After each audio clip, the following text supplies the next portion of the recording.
Hello, everyone, and welcome to Hello Word.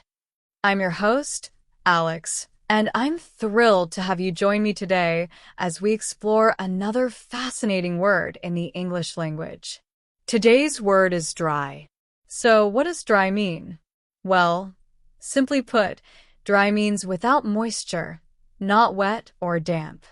It describes something that has no water or liquid on it or inside it. We use the word dry all the time in everyday language, from describing the weather to talking about our skin. For example, the towel is dry after being in the sun. Now, let's delve into some synonyms for the word dry. Synonyms are words that have similar meanings. A good synonym for dry is arid.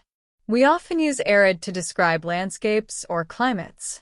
For example, the desert is an arid region with very little rainfall. Another synonym is parched. Parched implies a severe lack of moisture, often used to describe land or a throat. After running the marathon, my throat was completely parched.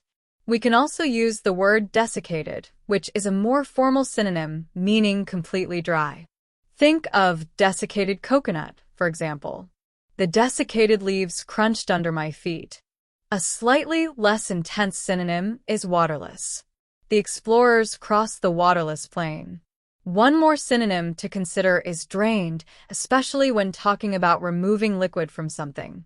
The pool is drained before the winter. Now that we've explored some synonyms, let's look at the antonyms of dry. Antonyms, as you know, are words that have opposite meanings. The most obvious antonym for dry is wet. The streets were wet after the rain. Another antonym is damp, meaning slightly wet. The laundry is still damp even after being in the dryer.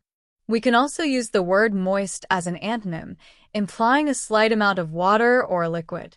The cake was perfectly moist and delicious. Another useful antonym is saturated, which means completely soaked or filled with liquid. The sponge was saturated with water. And finally, consider soaked, meaning thoroughly wet. My shoes were soaked after walking through the puddle.